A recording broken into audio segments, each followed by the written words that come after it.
Okay, King Sadiq, back. I'm just going to finish up this video quickly on gentrification and sacrifice zones.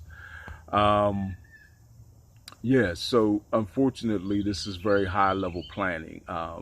It's implemented all the way down to a neighborhood level, but it is high level planning, right? Um, it's no accident when this happens. And I started to talk about sacrifice zones. So, sacrifice zones are these areas where they designate from an institutional level that resources will be cut in just about every way that you can think of institutionally from that particular area. Bank loans will not be given nearly at the approval rate or even close to the approval rate that they are giving the homeowners in other areas for keeping up their homes. Right? We know that many folks get a loan here, a loan there for home improvements. That rate of approval in a sacrifice zone is nil. Other resources that should be coming from the city, from the county, even from the state, even federal resources are sort of carefully steered away from that or those areas in a very secretive and nefarious manner that your politicians, quite frankly, allow to happen, many of which are often a part of such planning. So again, this is a very nefarious thing where you're allowing essentially a given area of people to suffer, right? Let's call it what it is. You're allowing these folks to suffer by denying them what is their right. We're not talking about a handout because when it comes down to sacrifice zones, the folks in those sacrifice zones are not given some sort of a tax break because they're suffering, right?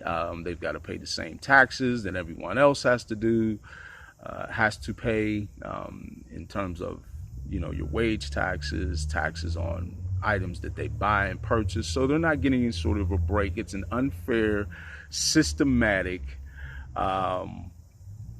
very dark and nefarious process that takes place where these sacrifice zones are created. And look at the name in itself, right? Sacrifice, right? They're sacrificing the people in a given area by keeping them deprived of the resources that they rightfully deserve, right? Have actually paid for with their hard-earned tax money, and listen, yeah, there's crime, there's poverty, but please never, never, never fall for the old rhetoric. Oh, those people are just sitting on their butt.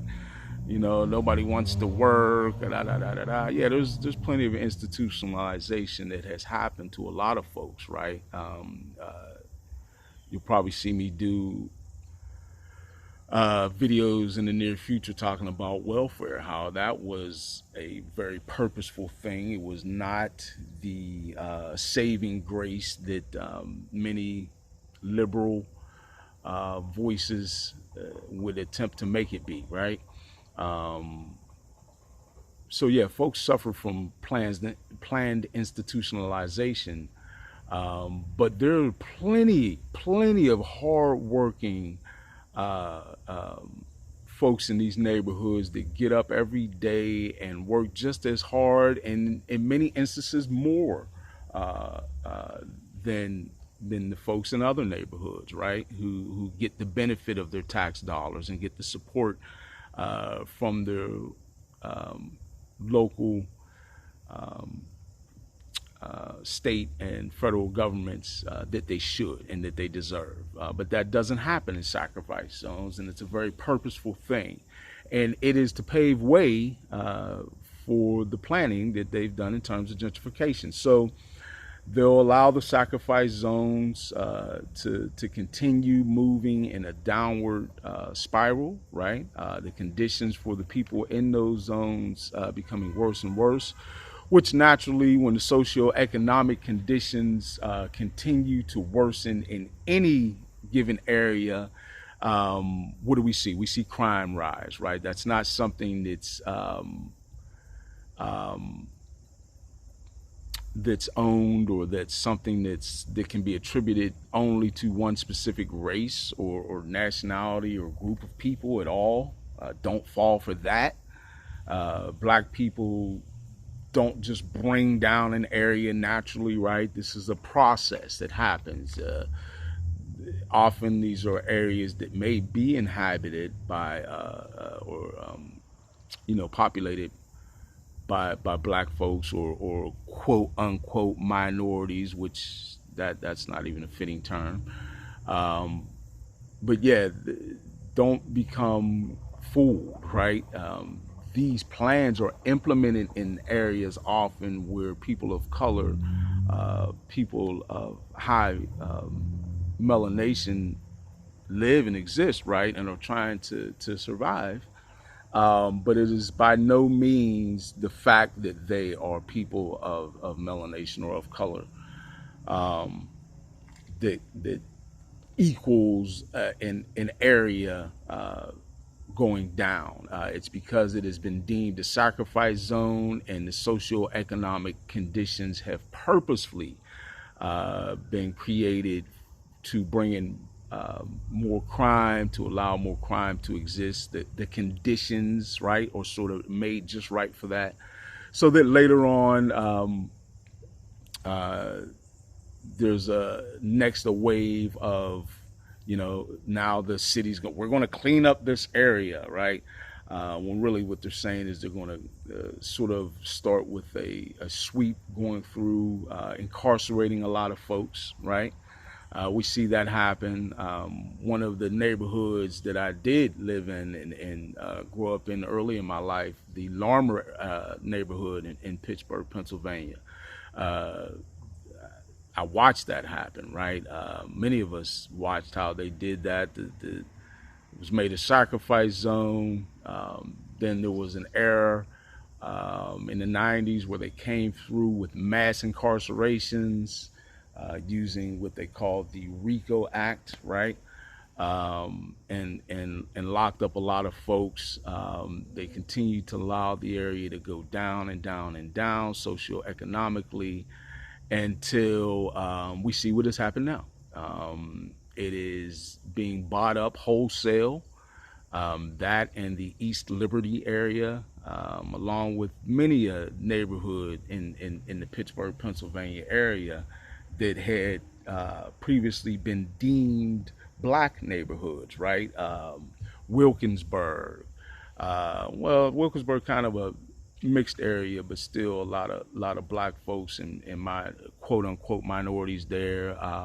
Garfield, areas on the north side of Pittsburgh, certainly Manchester and other areas on the north side of Pittsburgh. We've seen the same thing happen in the south side, and all over the city, and in every city in the nation. And like I said, this is a national process, and indeed a worldwide process. It's purposeful, very detailed and planned out. And again, it is something that is implemented by the elites of the world, or the quote unquote hidden hand, right?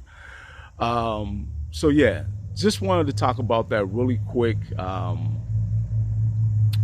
Be just cognizant of the fact that, listen, there's still a lot of really good people in these neighborhoods, right? Hardworking folks that deserve a fair shot, a fair shake, so to speak, and deserve more opportunities, right, to improve their own socioeconomic conditions, and not continue to fall prey to systematic schemes like gentrification and the implementation of these sacrifice zones. All right, so yeah, let's fight against that wholeheartedly. Let's make sure that we're empowering one another. because the more we all become sovereign, the more it paves the way for us all to be living truly in peace, love, respect. All right. So King Sadiq out once again. Worldwide movement, peace, love, respect.